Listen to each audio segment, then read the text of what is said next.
Good morning বন্ধুরা, আশা করি তোমরা ভালো আছো। আমিও খুব ভালো আছি। আজকের একটি নতুন ব্লগে তোমাদেরকে স্বাগত জানাই। বন্ধুরা, আজকে আমি সকালে ছাদে গেছিলাম। ছাদ থেকে নেমে এসেই আমি চাটা বসিয়ে দিলাম। চা বানানো হয়ে গেল, এবার সবাইকে চা আমি দিয়ে দেবো। চা দেওয়ার পর আমি হাজব্যান্ডের সকালে টিফিনটাও রেডি করে দিলাম। যদিও তখন বাবা আর মা ওঠেনি, তাই হাজব্যান্ডকে একাই চাটা দিয়ে দিলাম। তারপর ও চলে গেল স্কুলে। স্কুল চলে যাওয়ার পর আমি চান সেরে চলে এলাম মা কালীকে প্রণাম করতে। তারপর আমি চলে এলাম হনুমানজির পুজো দিতে। হনুমানজির পুজো দিতে যাওয়ার সময় আবার বড় দুর্গাকেও প্রণাম করতে চলে এলাম।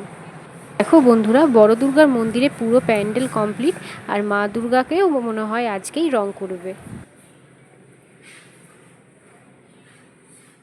বড় দুর্গা মন্দির থেকে বেরিয়ে আমি চলে এলাম মিষ্টির দোকানে। হনুমানজি মন্দিরে পুজো দেবো, তাই মিষ্টি কিনতে। অবশেষে আমি হনুমানজির মন্দিরে পৌঁছে গেলাম। মন্দিরে তখন পুজো হচ্ছিল, তাই আমি কিছুক্ষণ দাঁড়িয়েছিলাম। তারপর আমি হনুমানজির মন্দিরের পুজোটা দিয়ে দিলাম। পুজোটা দেওয়ার পর আমি হনুমান চালিসাটাও পাঠ করে নিলাম। ও বন্ধুরা, হনুমানজি মন্দিরে কি সুন্দর দুটো তুলসী মন্দির আছে। হনুমানজির মন্দিরে পুজো দেওয়া আমার কমপ্লিট। এরপর মন্দির থেকে নিচে নেমে একটা ছোট্ট শিবলিঙ্গ আছে, সেখানে আমি একটু জল দিয়ে দিলাম।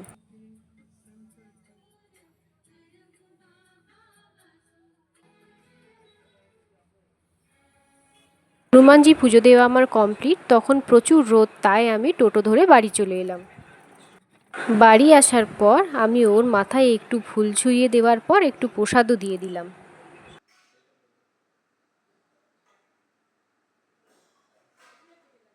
এদিকে মায়ের পুজোও হয়ে গেল।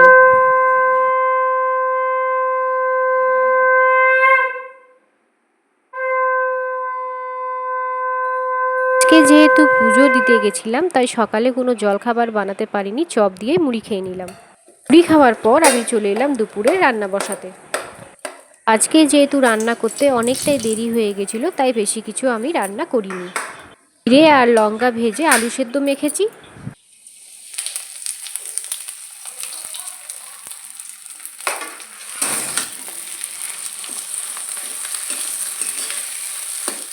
সব রকম সবজি দিয়ে একটা ডাল করেছি।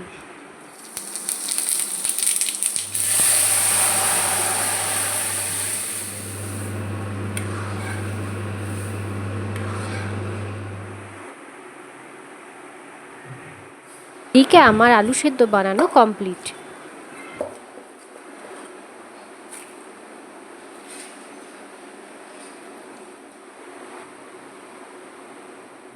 তারপর আমি চলে এলাম গরম গরম তিলের বড়া ভাজতে।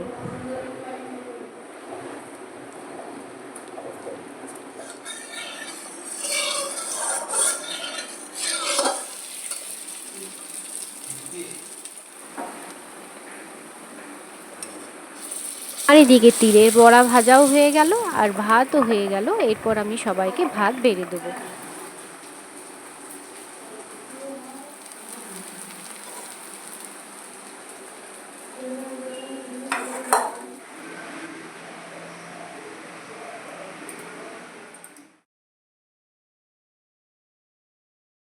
আমাদের সবার ভাত খাওয়া কমপ্লিট। এবার আমি চলে এলাম ভাত খাওয়া এঁঠো বাসনগুলো ধুতে।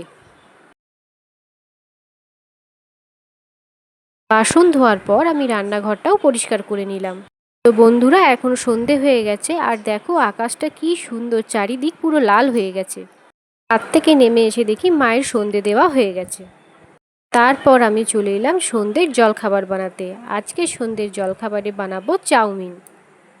আজকে তো নিরামিষ, তাই পেঁয়াজ দিয়ে বানাতে পারলাম না, আর মেয়ে তো কোনো সবজি সেরকম পছন্দ করে না, তাই আলু, সয়াবিন আর বাদাম দিয়ে চাউমিনটা বানিয়ে ফেললাম।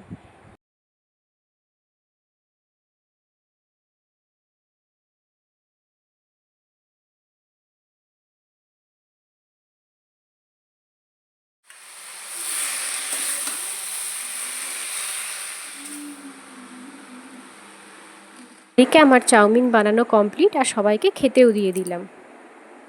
বন্ধুরা, আজকের ব্লগটা আমার এই পর্যন্তই রইল। আমার ব্লগ যদি তোমাদের ভালো লাগে, তাহলে একটা লাইক আর কমেন্ট করবে।